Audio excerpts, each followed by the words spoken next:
Su PPT. Ya, vamos a empezar. eh, bueno, ya hay un poco más hace unos minutos.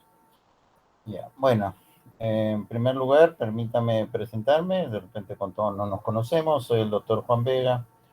Soy médico del Hospital Almenara. Y bueno, yo estoy a cargo de algunas clases en el capítulo ahora de gastroenterología, ¿no?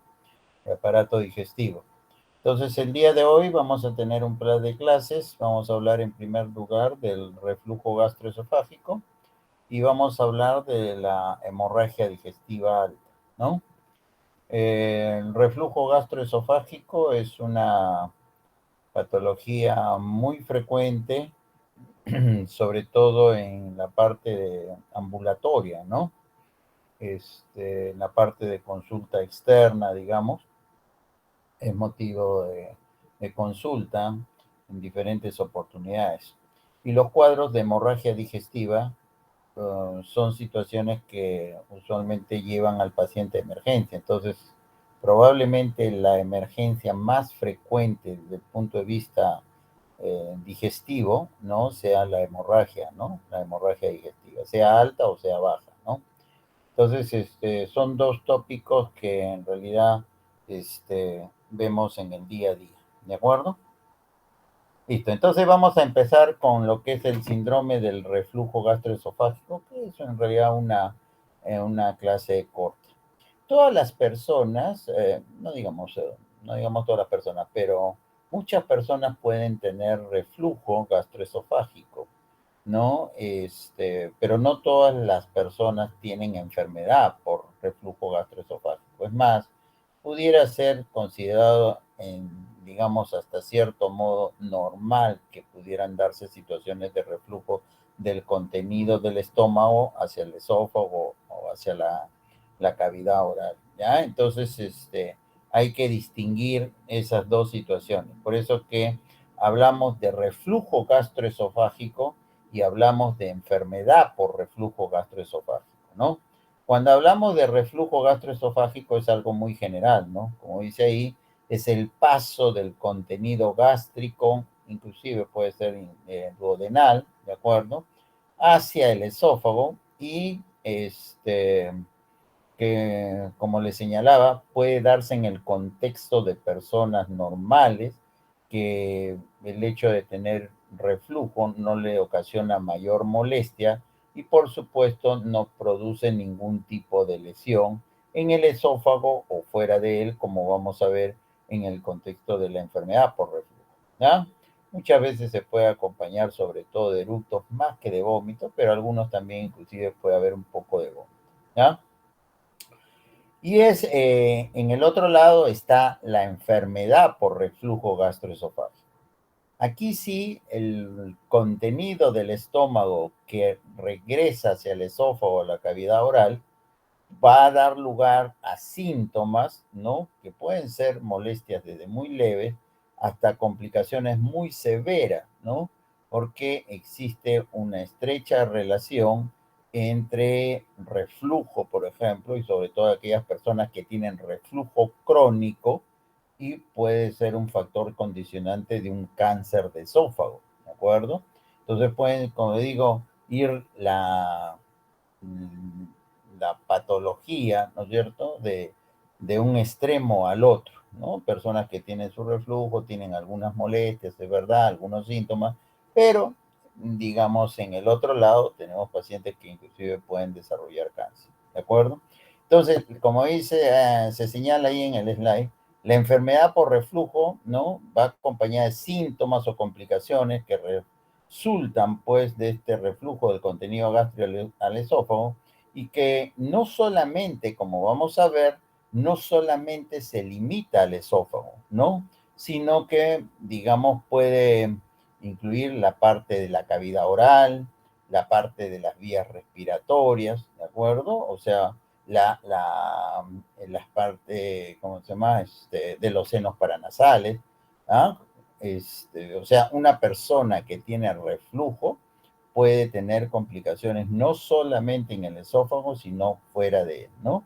Por ahí de repente se presenta un paciente que viene porque tiene tos, ¿no? Doctor, desde hace varios meses estoy con tos, con tos, con tos. Entonces, lo primero que uno se imagina cuando alguien tiene tos es que el problema sea respiratorio. En este caso sí es respiratorio, pero indirectamente, ¿no? El factor o el desencadenante que esté presentando este paciente síntomas respiratorios no radica, digamos, inicialmente en la vía respiratoria, sino el problema está por el reflujo, ¿no? Porque, como vamos a ver, puede irritar, pues, las vías respiratorias y ocasionar tos. Entonces, eh, fíjense ustedes que ya pueden venir por otro tipo de manifestaciones, ¿no? Hay pacientes que de repente acuden por dolor, ¿no? Dolor retroesternal, que muchas veces lo pueden confundir como si fuera un problema cardíaco, por decirle, ¿no? Y un problema miocárdico, ¿no? Se asustan pensando en que de repente es una angina, porque la localización es igual que la localización del dolor pericárdico, miocárdico, no sea retroesternal. Y entonces puede confundir y si ustedes no hacen una historia clínica adecuada al paciente, o mejor dicho, pueden estar pensando equivocadamente que estamos frente a un problema del corazón, ¿no? Sea miocardio y pericardio, y en realidad todo eso corresponde al reflujo, ¿de acuerdo? Entonces, no se olviden, pues, la enfermedad por reflujo, entonces, este regreso del contenido va acompañado de síntomas a nivel del esófago o fuera de él, ¿ya? Cuando una persona tiene un problema en el esófago, ¿no? Este, nosotros o nos da una manifestación clínica, ¿no? De que tiene una patología del esófago y me estoy saliendo un poquito del tema de específicamente el reflujo porque ahora vamos a ver cuáles son las manifestaciones cardinales, por qué llega un paciente que tiene un problema de reflujo. Pero yo, a mí, los alumnos que están rotando conmigo y a todos, ¿no? Que de alguna manera han tenido en estos los anteriores segmentos, contacto conmigo, siempre les digo, ¿no? Uno tiene que aprender, lo primero que tienen que hacer es aprender los síntomas y signos que da un órgano, un sistema, ¿no? Y a varios les he recalcado, ¿no? Ya han pasado por el capítulo de general, por el capítulo de respiratorio, por el capítulo cardiovascular, y no es posible que a estas alturas todavía no tengan claro, ¿no? Por lo menos qué cosa, qué tipo de molestias, por qué puede acudir un paciente que tenga algunos de estos problemas en estos aparatos o sistemas. Entonces, la parte de digestivo, eh, tenemos que aprender más síntomas y signos, porque los síntomas del esófago no son igual que los del estómago y no son igual que los de la vesícula, no son igual que los del páncreas, etcétera, etcétera. Entonces, no se olviden siempre en que ustedes de cualquier órgano, aparato, sistema, tienen que aprender qué molestias da, ¿no? Para que al hacer una anamnesis, el paciente le va a referir de repente una o dos molestias, pero si ustedes no saben el resto de molestias de ese órgano, en este caso el esófago, definitivamente pues no van a hacer un buen interrogatorio, porque ya les he dicho, muchas veces los pacientes no dicen todas sus molestias. Recién cuando ustedes le refieren, y tiene esto, y tiene lo otro, recién en ese momento el paciente dice, ah, sí, doctor, también tengo esto. ¿De acuerdo? Entonces, ya que estamos en esófago y digamos, haciendo un poco de disgregación, porque estamos en la clase de reflujo, ¿no? Del síndrome de reflujo gastroesofágico, pero no se olviden de que todas estas molestias pueden, digamos, estar relacionadas, digamos, a patología del esófago.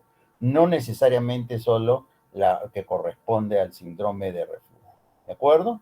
Entonces, la difagia, la odinofagia, el ardor detrás del esternón, la pirosis, la regurgitación, el sangrado, la cialorrea o la litosis. Bueno, los otros dos quizás son más raros, ¿de acuerdo? ¿Ah? Hay veces la gente dice, ah, tengo mal aliento. Mal aliento puede ser la boca, mal aliento puede ser el esófago, mal aliento puede ser el estómago, inclusive hasta la parte alta del intestino, ¿no? Entonces uno tiene que hacer digamos, su historia para ver de dónde proviene, digamos, o cuál podría ser la causa, entre comillas, del mal aliento. Pero tengan en cuenta que patología esofágica puede dar halitosis, lo que llaman mal aliento. ¿De acuerdo? Muy bien, entonces, ahí está. Normalmente, pues, existe el esfínter, ¿no? Esofágico inferior, que se cierra y que evita, ¿no? El regreso del contenido del estómago hacia el esófago. Pero en los casos del reflujo, vamos a ver, no, la clase es de semiología, no de fisiopatología, ¿no? Pero algo trataremos de mencionar, ¿no? Que existen muchos factores para que se dé, digamos, el reflujo, ¿no? Entonces, ¿cuáles son las causas del síndrome, ya hablando del síndrome de reflujo gastroesofágico? ¿Cuáles son las causas, no? Que pueden dar lugar al reflujo. Y yo también es algo que siempre les comento, ¿no? Ustedes no van a hacer un buen interrogatorio en la medida en que no sepan cuáles son las causas, ¿no? Porque si un paciente viene por reflujo, ¿no? Y yo no sé que, por ejemplo, la úlcera péptica, ¿no? Es una entidad que puede dar reflujo, entonces yo de repente se me va a pasar y no le voy a preguntar, ¿no? ¿Usted ha tenido úlcera alguna vez? Porque no vaya a ser que pueda estar de nuevo con úlcera, ¿no? Si yo no sé que el tabaco, que el fumar de repente condiciona reflujo, yo no le voy a preguntar al paciente, digamos, ¿y usted fuma? ¿No? De repente se me va a pasar por ahí dentro de mi anamnesis para saber cuál es la causa, ¿no? Si yo no le pregunto de repente que si no le han diagnosticado, si tiene endoscopía y no le han hecho un diagnóstico de hernia y tal, ¿no? Porque no sé que es una de las causas, entonces mi interrogatorio no va a ser adecuado, ¿no? Quiero que entiendan eso. Entonces, es importante que ya desde ahora ustedes vayan aprendiendo causas, porque no puede ser desligado, como les digo, de un buen interrogatorio. ¿Ah? Como yo el otro día le decía, no, a los chicos, ¿cuáles son las causas más frecuentes de hemoptisis? Ya que has pasado la parte respiratoria, les preguntaba, ¿no es cierto? Y entonces me decían, pero cosas raras, cosas exóticas, ¿no es cierto? Lo primero que tienen que aprender es lo más frecuente, ¿no es cierto? La bronquiectasia, la tuberculosis, el cáncer, etcétera, etcétera, ¿entienden? ¿No? Entonces, si alguien tiene bronquiectasia, uno tiene que preguntar, ¿usted ha tenido enfermedades anteriores en el pulmón, etcétera, etcétera? O sea, tengo que preguntar por síntomas y que de tuberculosis, si fuera el caso, ¿no? Entonces, por eso que yo siempre les señalo que tienen que aprender ya desde ahora también causas, ¿no? Y que digamos que sus profesores le digan sobre todo las causas más frecuentes, ¿de acuerdo? Yo, por ejemplo, ustedes ven ahí la lista de síndrome de reflujo gastroesofágico, ¿no? Y al final dice síndrome de Solinger-Ellison. La verdad, yo nunca he visto un Solinger-Ellison, nunca he visto, no he tenido oportunidad de ver. Tengo más de 30 años este, como médico y nunca he visto, ¿no? Lo he puesto al final, pero no. Entonces, y eso, ¿no? Entonces, uno tiene que aprender lo más frecuente, ¿no? Lo más frecuente. No digo que no existan como causa, ¿no? Por algo está en la lista, por algo está en los libros, pero no he visto y no, y entonces no lo voy a poner primero, ni se me va a ocurrir, digamos, inicialmente, pues, estar pensando en que vaya a ser un Solinger Ellison, ¿no? Y eso es para todos, ¿no? Para todas las situaciones, digamos, eh, lo primero que tienen que aprender son las causas más frecuentes, ¿de acuerdo?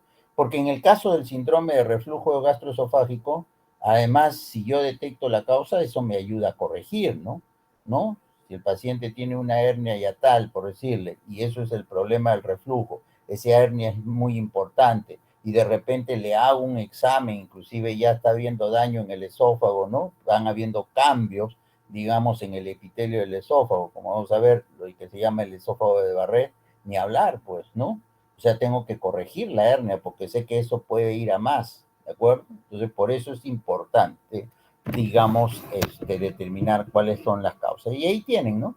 La úlcera, la hernia, el embarazo puede ser algo temporal, el sobrepeso, ¿no? Para los pacientes que tienen reflujo, el sobrepeso, ¿no? O la obesidad con mayor razón, ¿Por qué? Porque aumenta la presión intraabdominal y eso ocasiona reflujo. Más aún si ya tiene problemas, ¿no es cierto?, en cuanto al cierre del esfínter. Y bueno, ¿no? El tabaco, el alcohol, los pacientes que usan antiinflamatorios en forma crónica, ¿no? Entonces, digamos, son las causas más frecuentes, ¿de acuerdo? Como les decía, no trato, por la clase es básicamente de semiología, pero importante simplemente que ustedes sepan algunas cosas en cuanto a la fisiopatología, ¿no? Del reflujo gastroesofágico, ¿no? Entonces, como ven, hay factores dependientes del estómago, hay factores gástricos, hay problemas a nivel de la unión gastroesofágica, el material de reflujo, ¿no? Por ejemplo, definitivamente, digamos, por si acaso, las personas que sufren de reflujo gastroesofágico, no necesariamente tienen mayor cantidad de secreción ácida, ¿no? No son personas que se quedan más ácidos comparado con personas que no tienen reflujo, no necesariamente. Hay veces puede haber, en el momento de una comida, puede haber un poco más de secreción, de ácidos, pero no necesariamente. No es lo mismo, por ejemplo, digamos, para que aparezcan los síntomas, no es lo mismo el reflujo ácido, el reflujo no ácido, porque puede haber reflujo inclusive biliar, ¿no es cierto? Y entonces, definitivamente el ácido produce más daño, ¿no? Eh, por ejemplo, otra cosa interesante que se ha visto, ¿no? Eh,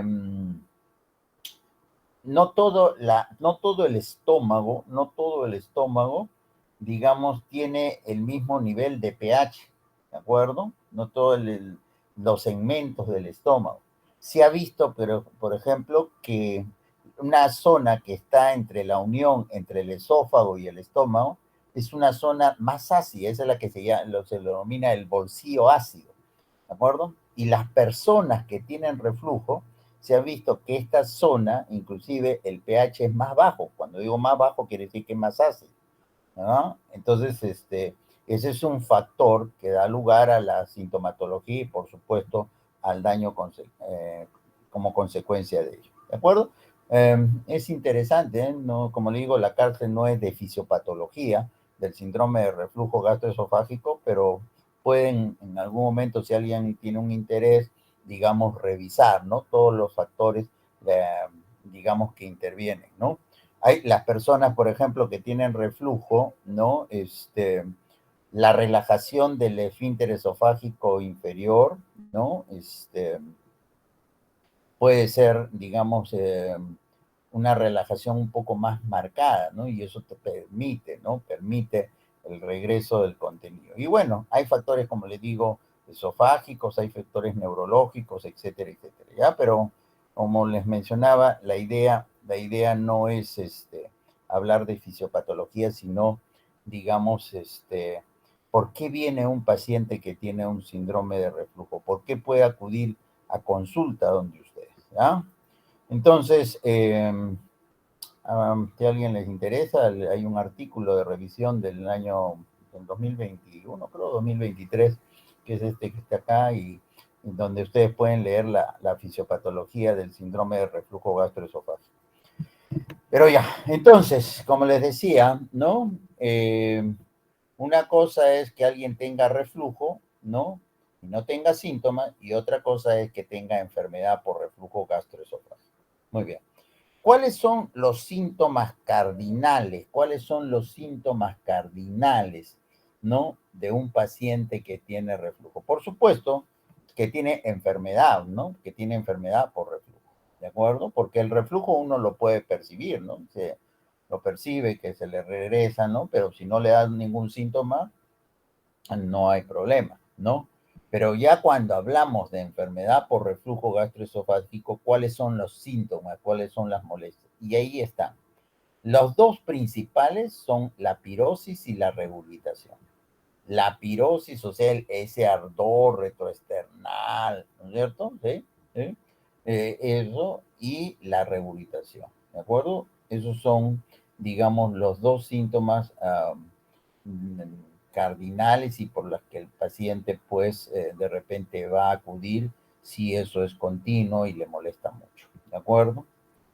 Pero adicionalmente a ello puede haber disfagia y puede haber odinofagia. Ya cuando hablamos de disfagia y cuando hablamos de odinofagia, ya estamos hablando de repente de algunos signos de alarma. Ojo, ya el daño que se está produciendo en el esófago es, digamos, o sea, tiene cierta relevancia, ¿no? Y por supuesto, ese paciente debería ser estudiado, debería ser sometido a una endoscopía para ver cuánto de daño tenemos o se está produciendo por ese, por el reflujo. ¿De acuerdo? Entonces, ojo que esos son, como les digo, algunos signos de alarma. Pero los dos síntomas iniciales, cardinales, por los que va a venir el paciente, es por pirosis y es por regurgitación. ¿De acuerdo? Por si acaso. Pero adicionalmente a eso, pueden, como yo les decía y ya les mencionaba, pueden haber algunos síntomas atípicos, ¿de acuerdo? Los pacientes pueden quejarse mucho de que andan medio nauseosos por ahí.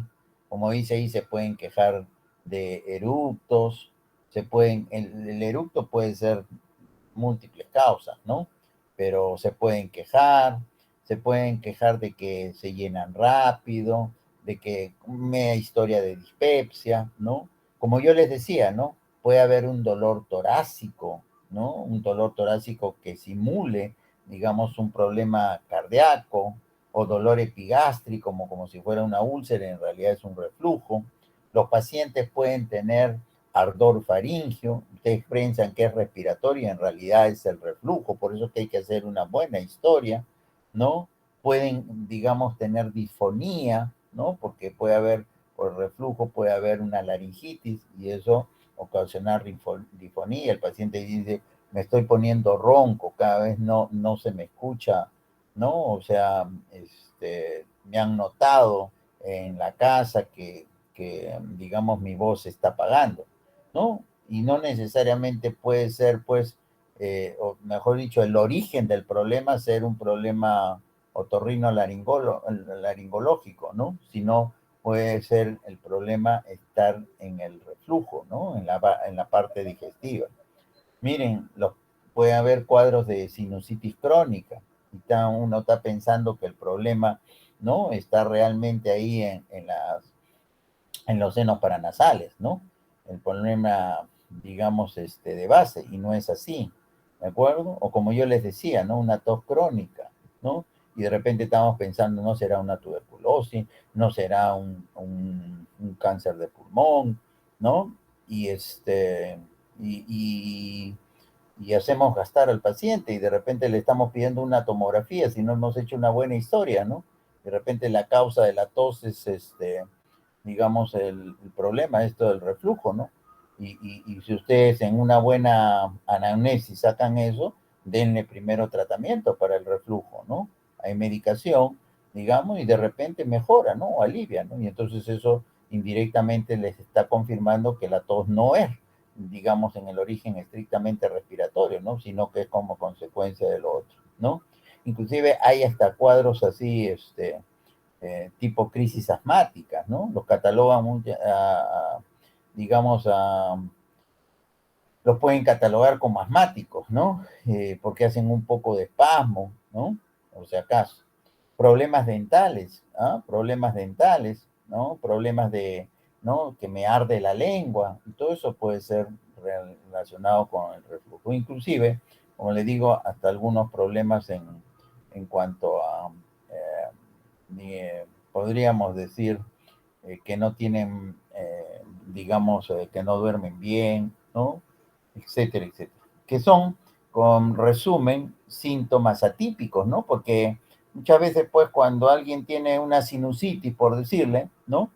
Lo primero que piensa no es que sea reflujo, ¿no? Lo primero que piensa es que de repente es un problema ahí local, ¿de acuerdo? O cuando alguien tiene tos, lo primero que se me ocurre, no, eso es respiratorio, pero comienzo a hacer radiografías de pulmones, comienzo a hacer tomografías, y en realidad, pues, el problema no es, claro, hay lesión, por supuesto, en la vía respiratoria, pero ahí no está el origen. Y de nada voy a hacer yo dándole simple y llanamente medicación para calmar la tos o de repente, como digo, si hubiera algún espasmo bronquial, broncodilatadores, si es que no corrijo, ¿no? La situación que está dando origen a todo ello. ¿De acuerdo? Entonces, y eso es, ¿no? Por eso vienen los pacientes, ¿no? Ahí tienen entonces, ¿no? Los síndromes esofágicos, ¿no? El síndrome de reflujo, ¿no? Y por supuesto, yo les decía, ¿no? La lesión en el esófago puede ir desde una, digamos, esofagitis sin daño de mucosa, puede ir una esofagitis con daño de mucosa, con erosiones, una esofagitis erosiva. Podemos pasar por lo que se llama el, el epitelio de Barrett, ¿no? O el esófago de Barrett, ¿no? ¿En qué consiste el esófago de Barrett? Es un cambio, ¿no? En las células, ¿no? El epitelio escamoso es reemplazado por un epitelio columnar y eso se considera una lesión premaligna, ¿no? Premaligna, ¿no? Inclusive dentro del esófago de Barrett, las lesiones pueden tener diferentes etapas, ¿no? Primero hay digamos, una metaplasia intestinal, luego viene una displasia, pero una displasia leve y después una displasia severa, ¿no? Y bueno, los pacientes con displasia severa están a punto de terminar en un cáncer de esófago, ¿no? Pero todo eso incluye el esófago de Barrett, ¿no? Entonces, podemos, como decía, ¿no? Desde una esofagitis, una inflamación del esófago sin daño, pasando por lesiones de tipo erosivo, pasando por esófago de Barrett y finalmente terminando en un cáncer. ¿De acuerdo? Entonces, y hay, como dice ahí, manifestaciones extraesofágicas que son algunas de las que hemos comentado, por si acaso. Y nada más, nada más. Eso es básicamente lo que es el síndrome de reflujo, ¿no? Miren, ¿no? Hay lesiones en el esófago, ¿no? Importantes, ¿no? Enfermedad por reflujo, ¿no? Hay lesiones y que pueden llevar, como le digo, a neoplasias, a cáncer de esófago, ¿no?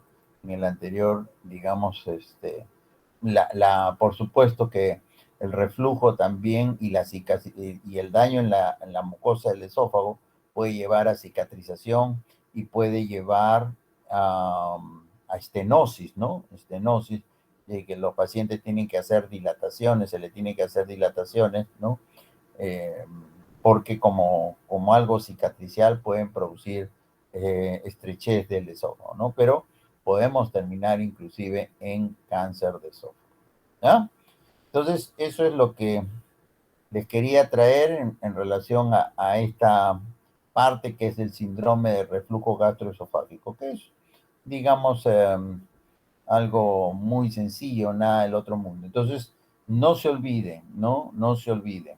Un paciente con reflujo, sus síntomas cardinales son la pirosis y es la regurgitación. Y pueden haber algunos signos de alarma.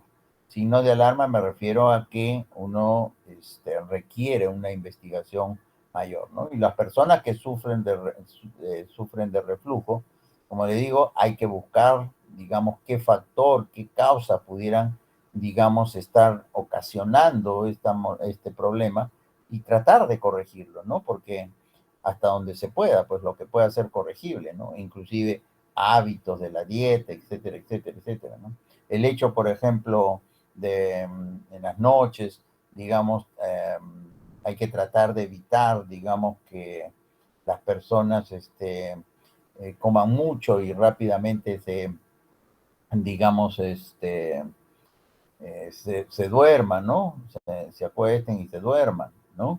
Entonces hay que evitar eso, ¿no? En las personas que tienen de reflujo, que tienen problemas de reflujo, ¿no?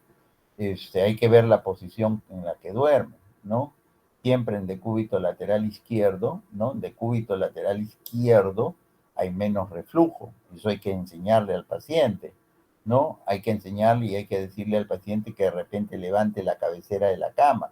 Todas esas cosas, ¿no? Una vez que se ha hecho, pero ya esa es parte del manejo, ¿no?